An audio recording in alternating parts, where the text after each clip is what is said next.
Sir, जिस तरह अभी नुमान साहब कह रहे हैं, क्या हमें ऐसी कोई मिसाल मिलती है, दीन हमें कोई रिलैक्सेशन देता है इस हिसाब से? देखिए नहीं, ऐसी कोई मिसाल हमें दौर नबवी से नहीं मिलती, ना दौर सहाबा से, कि कोई किसी ने इसलिए कहा हो कि मैं रोज़ा तर्क कर देता हूँ या मुझे कोई कंसेशन मिलनी चाहिए कि मैं काम करता हूँ।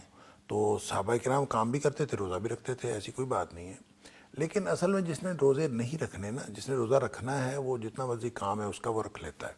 जिसने नहीं रखना उसको आप जितनी मर्जी फैसिलिटी देते वो नहीं रखता।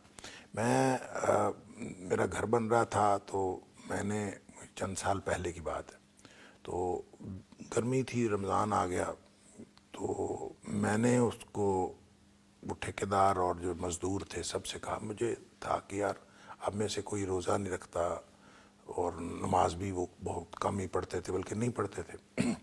मैंने कहा भी तुम लोग ऐसे करो कि ये पूरा महीना काम बंद कर दो और आप लोग रोज़े रखो और 5 वक्त नमाज पढ़ो, मैं आपको मजदूरी पूरी दे दूंगा। पूरा महीना आपको? पूरा महीना मैं मजदूरी दे दूंगा, देता रहूंगा। और वो इस बात पर रजामंद नहीं हुए। नहीं हुए?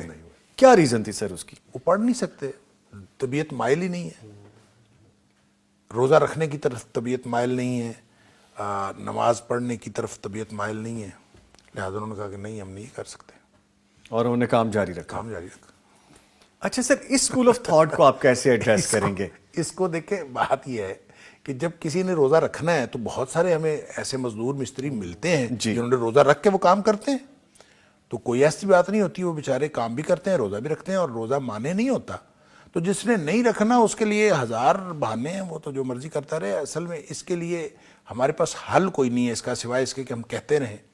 और जो कुरान ने कहा कि वज़क्किर फ़इन्न ज़िक्रा तनफ़उल मोमिनीन, जी, कि कहते रहें, मैं इसका तर्जुमा ये करता हूँ, कहते रहें कहते रहें कहते रहें, जिसके दिल में रत्ती भर ईमान होगा उसको फ़ायदा हो जाए। अगर आपको हमारी वीडियो अच्छी लगी है तो वीडियो को लाइक करें और मज़ीद इस तरह की वीडियोस देखने के लिए हमारा चैनल सब्सक्राइब कर लें। मिलते हैं नेक्स्ट वीडियो में, इजाज़त दीजिए, अल्लाह हाफिज़।